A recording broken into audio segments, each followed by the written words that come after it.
Olá, seja muito bem-vindo, seja muito bem-vinda.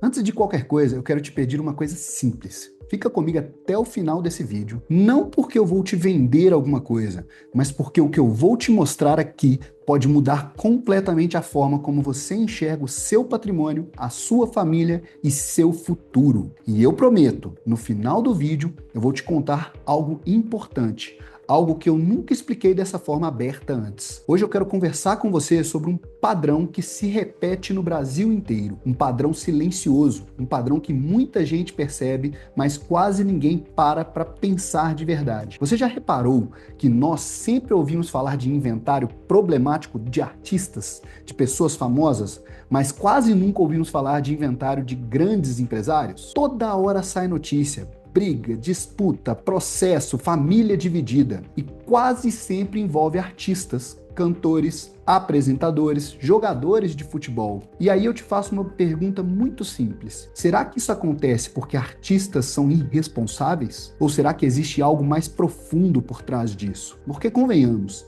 essas pessoas ganharam muito dinheiro, trabalharam muito, construíram patrimônio, amaram as suas famílias. Então por que no final da história tudo vira conflito? E mais importante ainda, o que isso tem a ver com você? Porque talvez você esteja pensando agora, mas isso é problema de famoso, não é a minha realidade. E é exatamente aí que mora o perigo. Deixa eu te explicar.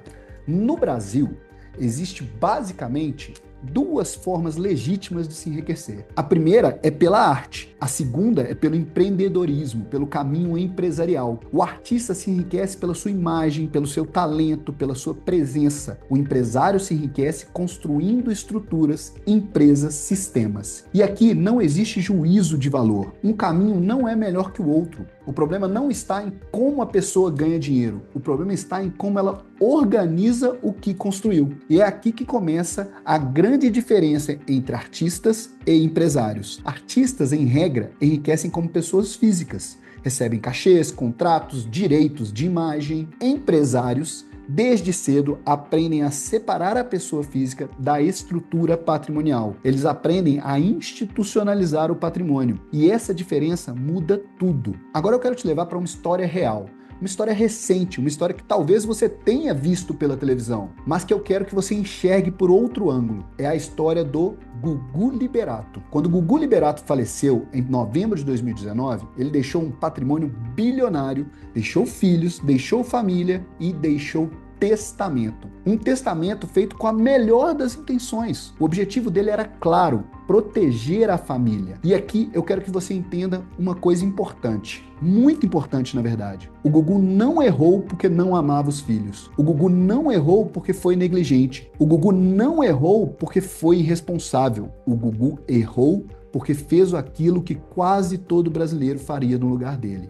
Ele fez um testamento. E o que aconteceu depois disso? 5 anos de disputa judicial, 5 anos de exposição pública, 5 anos de família dividida. Recentemente, no Fantástico, o filho dele falou publicamente sobre isso. Falou da dor, falou do afastamento, falou de como a família se fragmentou. E aqui eu te faço uma pergunta sincera. Você acha mesmo que esse era o desejo do Gugu? Você acha que ele trabalhou a vida inteira para deixar como herança processos, disputas e sofrimento? Claro que não. O problema não foi a intenção, o problema foi o instrumento. E isso nos leva a uma verdade dura, mas necessária. Testamento não é planejamento patrimonial. Testamento é uma declaração de vontade, mas ele não evita o inventário, ele não evita conflito, ele não evita a intervenção do Estado.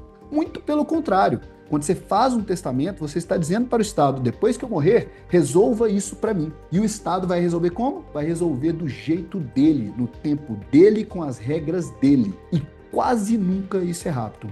Quase nunca isso é barato e quase nunca isso é indolor. Agora, respira um pouco comigo aqui, porque eu quero te mostrar o outro lado dessa história. Enquanto o inventário do Gugu se arrastava por anos, outra pessoa extremamente famosa também faleceu. O chefe dele, o Silvio Santos. Silvio Santos era artista, apresentador, um ícone da televisão brasileira. E você viu alguma manchete de briga familiar? Você viu disputa judicial? Você viu inventário bilionário travando o patrimônio? Não.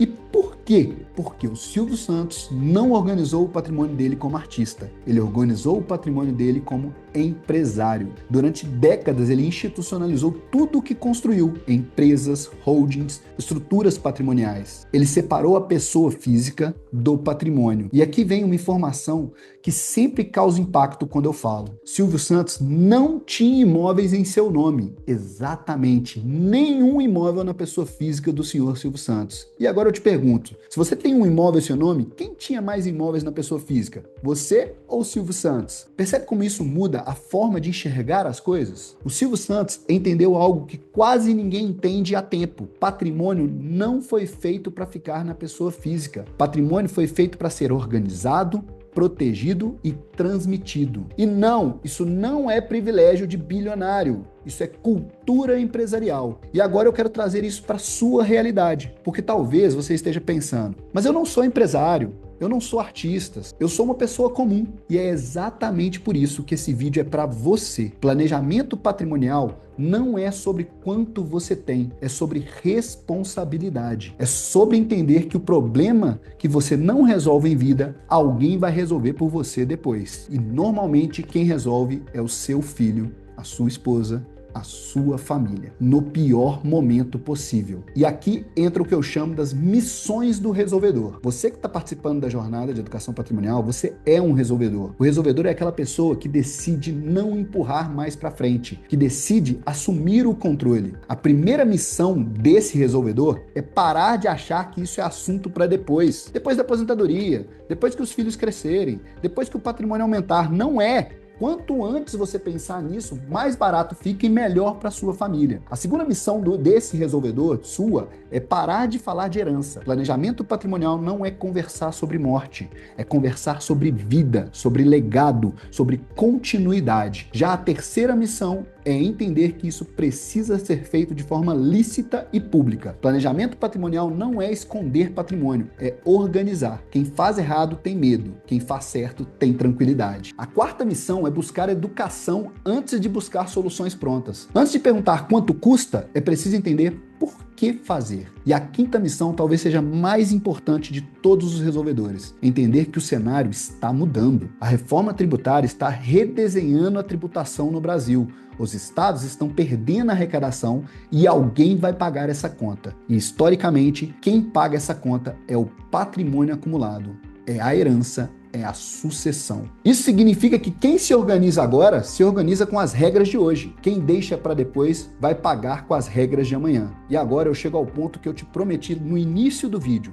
A surpresa. Na jornada de educação patrimonial que começa em breve, eu vou mostrar passo a passo como famílias absolutamente comuns estão fazendo exatamente isso hoje, dentro da lei, de forma segura, sem aventura, sem risco. Não é sobre virar empresário, não é sobre abrir empresa por abrir, é sobre entender lógica, estrutura e proteção. Se você chegou até aqui é porque esse assunto já te incomoda. E isso é bom, porque o incômodo é o primeiro passo da responsabilidade. Fica aqui o meu convite. Mas mais do que isso, fica a reflexão. Você vai seguir o caminho do improviso ou o caminho da organização? A decisão agora é sua. Um forte abraço e eu te vejo na jornada de educação patrimonial.